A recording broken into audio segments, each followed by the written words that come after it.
Sit quietly for a moment and observe the nature of your hands. They open and they close. When they grasp tightly, tension is born. When they release, there is ease. In this simple motion lies the blueprint for a life without fear. We are taught to build our lives as though everything we touch must belong to us forever: people, success, identity, even our own stories. We cling to them as if holding tighter will make them permanent. Yet look closely. Everything you hold is already changing. The body ages, relationships shift, opportunities come and go like passing seasons. Still, the mind insists, this is mine, this must stay. From this insistence, fear quietly grows. Non-attachment is not the rejection of life. It is not cold distance, nor is it the absence of love. It is the wisdom of holding things gently, understanding their nature, and allowing them to move as they will. Imagine building a house not on rigid ground that cracks under pressure, but on a foundation that bends with the wind. Non-attachment is that foundation. When you live with attachment, every gain carries the shadow of loss. Joy becomes fragile. Love becomes anxious. Success becomes a burden you must constantly defend. You begin to measure your life by what you might lose rather than what you are living. But when you loosen your grip, something unexpected happens. The fear begins to dissolve, not because nothing can be lost, but because you are no longer defined by what leaves. Consider a river. It does not cling to its water, yet it is always full. It flows, and in flowing it renews itself. If it tried to hold every drop, it would become stagnant. Your life is the same. When you allow experiences, people, and moments to flow through you without grasping, you remain alive, fresh, and unburdened. To build a new life without fear of loss, you must first see clearly what you are holding on to. Not with judgment, but with awareness. Notice the thoughts that say, I cannot live without this, or if this disappears, I am nothing. These thoughts are not truths, they are habits of the mind. And like all habits, they can be understood and gently released. Begin small. When joy comes, experience it fully, but do not cling to it. When pain arises, feel it honestly, but do not resist it. Let both pass through you like clouds moving across the sky. You will discover that your essence is not the cloud, but the sky itself, open, vast, and unchanged. In relationships, love deeply, but do not imprison. Allow others to be as they are, not as you wish them to remain. In your work, give your effort sincerely, but do not tie your worth to the outcome. In your identity, act your roles, but remember, they are roles, not your true nature. This is how a fearless life is built, not by controlling what cannot be controlled, but by releasing the need to control it. Non-attachment frees you from the illusion that security comes from possession. True security arises from understanding that nothing external can define or complete you. When you no longer fear loss, you begin to live fully. You take risks without desperation. You love without anxiety. You create without the weight of expectation. Life becomes lighter, yet more meaningful. So open your hands, let life move. Build your path not on what you can understand.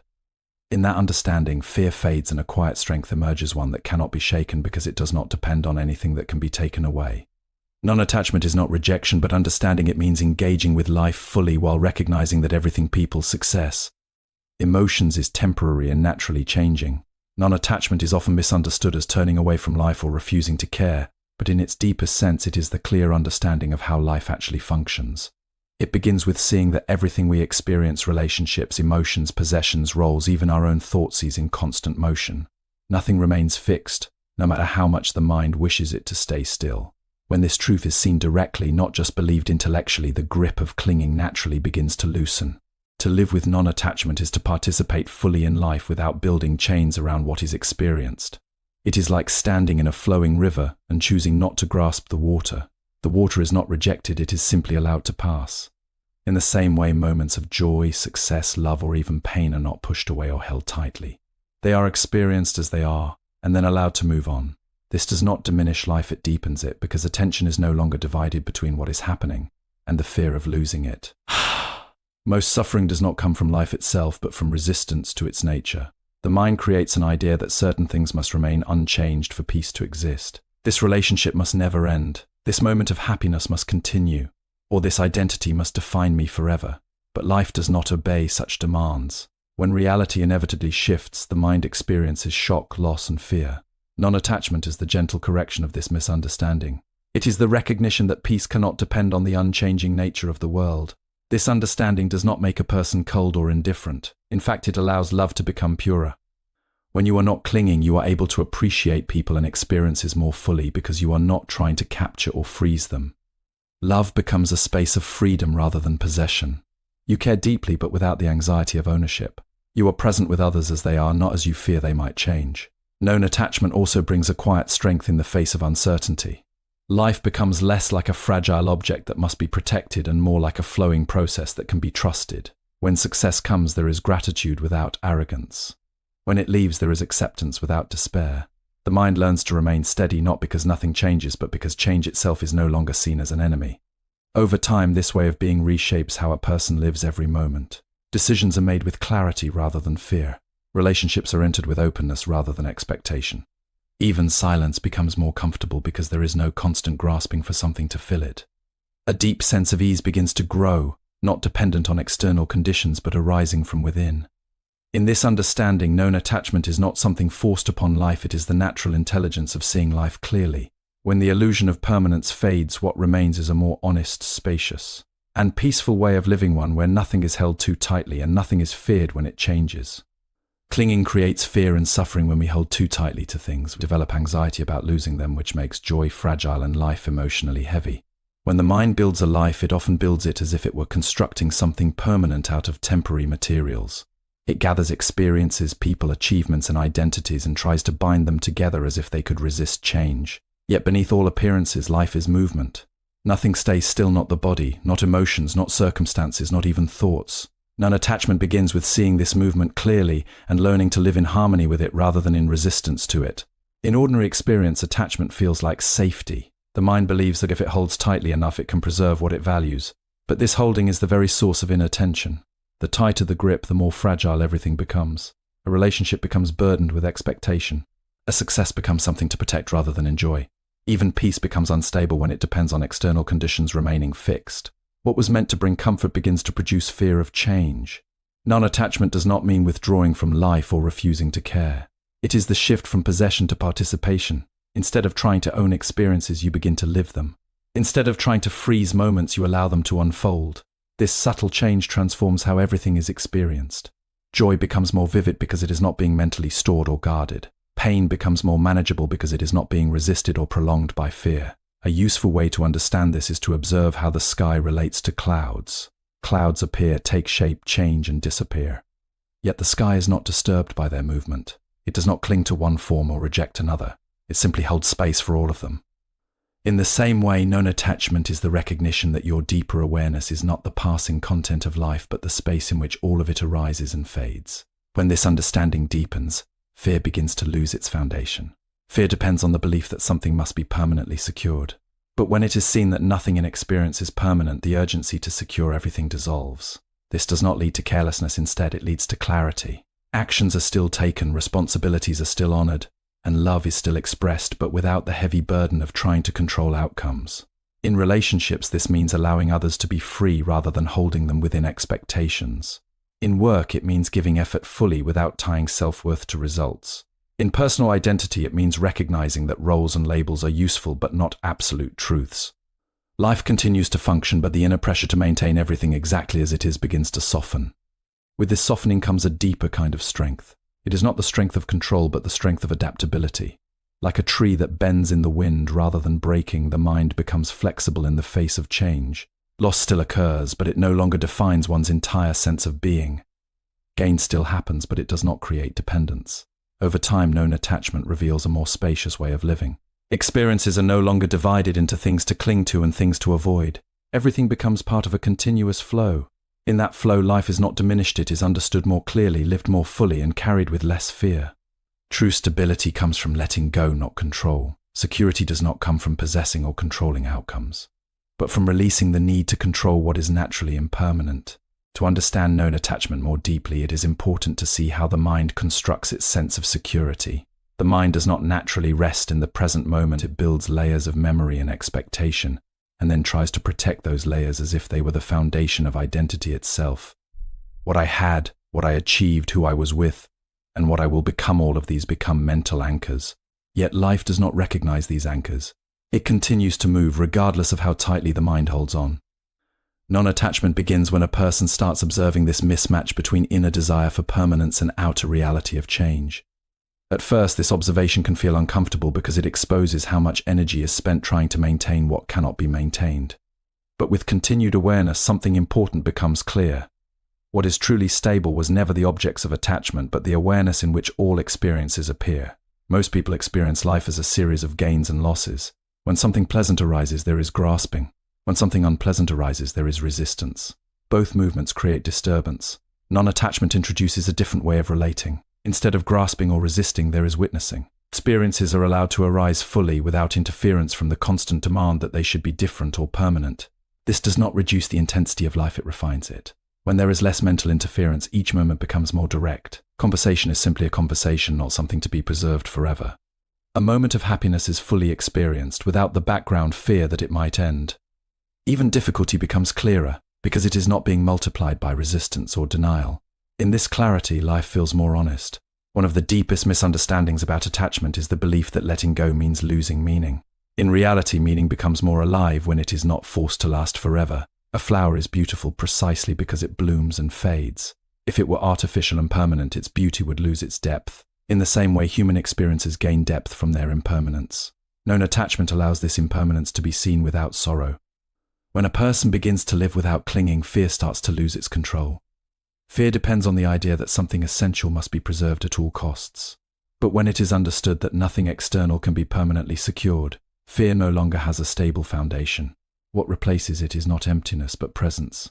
The mind becomes more available to what is actually happening rather than what it is trying to prevent. In this state, relationships change in quality. Instead of possession, there is respect for individuality. Instead of expectation, there is appreciation. Love is no longer weighed down by the need to control outcomes or guarantee permanence. It becomes lighter, more open and more honest. This does not mean detachment from care, it means care without bondage. Even the sense of self becomes more fluid. Identity is no longer a fixed structure that must be defended. It becomes a process shaped by experience but not trapped by it. This flexibility allows a person to respond to life with greater intelligence because there is less rigidity in how situations are interpreted.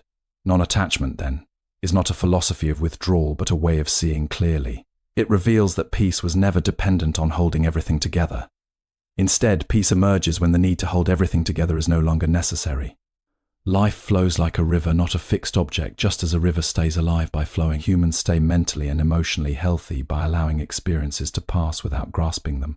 To understand non-attachment at a deeper level, it helps to observe how the mind continuously builds invisible walls around experience. These walls are made of preference, memory, expectation, and fear. The mind says this should stay and that should not happen, as if reality is obligated to follow its instructions. But reality does not negotiate with thought. It moves according to its own nature, and in this movement, the mind often feels disturbed when its imagined stability is interrupted. Non-attachment is the recognition of this disturbance for what it is. Not a flaw in life, but a misunderstanding in perception. When the mind expects permanence in a world defined by change, suffering becomes inevitable. The purpose of non-attachment is not to suppress this expectation, but to see through it clearly enough that it no longer governs inner experience. This seeing does not require force, it requires attention. When attention is steady, it becomes obvious that everything experienced is temporary. A thought arises and dissolves. An emotion appears and fades. A relationship evolves through phases. Even the sense of self shifts depending on circumstances. Yet within all of this movement, there is awareness that does not seem to be affected by what passes through it. Non-attachment is the shift of identity from what changes to what notices the change. This shift transforms how life is lived. Normally, people relate to experiences as if they must either be secured or avoided. Pleasure is chased, pain is resisted. Success is clung to, failure is feared. But both pursuit and resistance create tension because they depend on trying to control what cannot be controlled. Non-attachment introduces a different orientation, engagement without ownership. In practical terms, this means participating fully in life while no longer trying to freeze it in place. A conversation is not mentally stored as something to preserve forever, it is experienced as it unfolds. A moment of achievement is not turned into an identity that must be defended, it is appreciated and then allowed to pass. Even challenges are met directly, without being amplified by the thought that they must define the entire future. As this way of living becomes more natural, fear gradually loses its intensity. Fear thrives on projection into the future and attachment to specific outcomes. When attention returns to the present moment, fear has less material to build upon. It may still arise, but it no longer dominates perception. There is space around it, and in that space, clarity can operate. Non-attachment also changes the quality of relationships. Instead of relating through expectation what someone should be or should provide, there is a recognition of their impermanence and autonomy. This allows for a more honest connection where people are valued not as possessions but as changing beings. Such relationships are less fragile because they are not based on the illusion of permanence. Even the idea of personal identity becomes less rigid. Roles are performed, but they are no longer mistaken for the entirety of who one is. This flexibility reduces inner conflict because there is no longer a constant effort to maintain a fixed image of self. In this understanding, known attachment is not about withdrawal from life, but about removing the false pressure placed upon it. Life is no longer required to remain still in order for peace to exist. Instead, peace is recognized as something that remains steady even while life continues to change. Freedom emerges when identity is not tied to possession, when we stop defining ourselves by what we own, achieve or hold on to. We experience inner peace, fearlessness, and clarity in living. When the mind seeks stability in life, it often turns outward, trying to secure people, outcomes, identities, and experiences as if they could be made permanent through effort. This creates a subtle but constant strain because life itself does not offer permanence in any fixed form. Everything that arises is shaped by conditions, and everything shaped by conditions changes. Non-attachment is the clear recognition of this natural flow and the willingness to live in alignment with it rather than against it. At first, letting go of attachment can feel like loss because the mind equates holding on with safety. It believes that if it releases control, something essential will disappear. But this belief is built on misunderstanding. What is truly valuable in life does not depend on possession. It depends on awareness and presence. When experience is no longer filtered through fear of losing it, it becomes more vivid, not less. Non-attachment does not ask a person to stop loving or caring. Instead, it refines the quality of love by removing the demand for permanence. Love that is mixed with possession becomes heavy and anxious. It constantly checks, worries, and tries to secure the future. But love without attachment is lighter. It allows the other to exist freely without turning them into a fixed idea or expectation. In this freedom, connection becomes more authentic. The same principle applies to success and failure. When success is clung to, it creates fear of losing status or achievement. When failure is resisted, it creates shame and self-judgment. Both reactions come from attachment to outcome. Non-attachment shifts attention from outcome to action itself. Effort is given fully, but the result is no longer treated as something that defines inner worth. This brings a quiet confidence that does not depend on external validation. On a deeper level, known attachment reveals that most suffering is not caused by events themselves, but by the mental resistance to how events unfold. Pain may be unavoidable, but suffering is often amplified by the story the mind builds around it. This should not be happening, or this must never end, or I cannot survive this change. These thoughts turn experience into emotional weight. When they are seen clearly, their grip begins to loosen. A life grounded in non-attachment becomes more responsive and less reactive. Instead of being driven by fear of loss or desire for control, actions arise from clarity. There is more space between experience and reaction, and in that space, understanding can grow.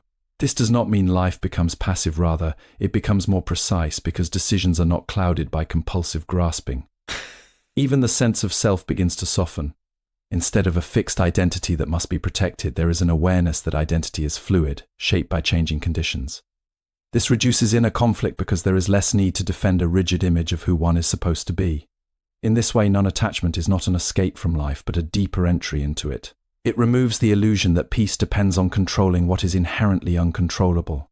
What remains is a quieter, more spacious way of being where life is experienced fully without the constant fear of it slipping away.